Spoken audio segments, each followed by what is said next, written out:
À l'heure du déjeuner, France Inter continue de mettre les pieds dans le plat. La journée spéciale à l'occasion des États généraux de l'alimentation continue donc. Parlons peu, mais parlons bio. Il paraît que le bio à la cantine, ça coûte cher.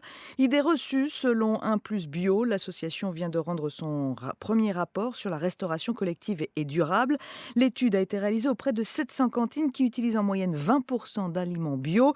Et ce qu'il en ressort, eh bien, c'est qu'une assiette composée avec cette moyenne n'est pas plus chère qu'une assiette classique. La preuve par le reportage de Rosalie Lafarge. Dans les 600 repas qu'il prépare chaque jour, Kevin Rio intègre 40% de produits bio. À Briançon, dans les Hautes-Alpes, c'est comme ça dans toutes les cantines scolaires et ça change pas mal de choses pour ce cuisinier. Si l'enfant me dit qu'avez-vous mis dans la soupe et que je me trouve à lire une liste d'ingrédients sur une brique, c'est pas notre métier. Surtout qu'intégrer le bio ne coûte pas plus cher, assure Fanny Bovetto, élue aux affaires scolaires de la ville. On est à 2,2 euros coût matière. Avant qu'on initie cette démarche, on avait des produits tout finis, surgelés, qui nous coûtaient le même prix quasiment. Et pourtant, à l'achat, les produits sont plus chers. Il faut donc jouer sur autre chose, insiste Lise Pujos de l'organisme de certification EcoCert. En utilisant moins de produits transformés et en utilisant plus de produits bruts, on maîtrise vraiment les coûts. Et c'est pas toujours plus de main-d'œuvre, mais c'est plus travailler les produits. Travailler l'ensemble du produit, limiter le gaspillage, acheter local et de saison, adapter les quantités, les leviers sont multiples et il y a une réelle attente d'après Gilles Perrol, le président de l'association Un Plus Bio. 88% de la population française attend du bio en restauration collective,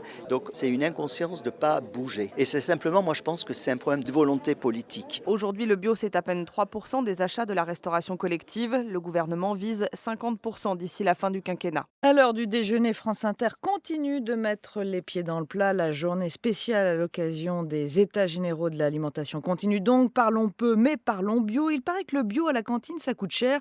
Idée reçue selon Un Plus Bio. L'association vient de rendre son premier rapport sur la restauration collective et durable. L'étude a été réalisée auprès de 700 cantines qui utilisent en moyenne 20% d'aliments bio.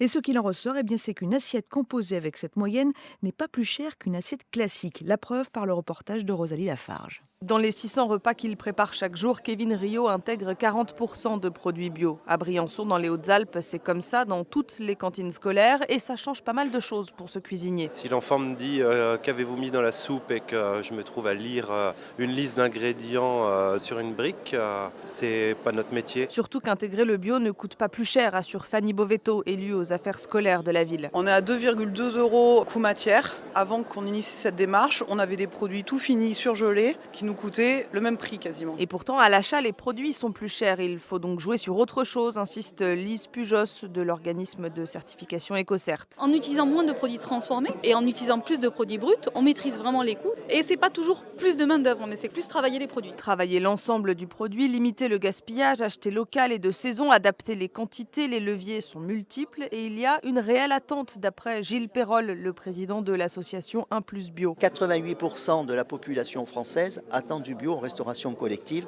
donc c'est une inconscience de ne pas bouger. Et c'est simplement, moi je pense que c'est un problème de volonté politique. Aujourd'hui, le bio, c'est à peine 3% des achats de la restauration collective. Le gouvernement vise 50% d'ici la fin du quinquennat.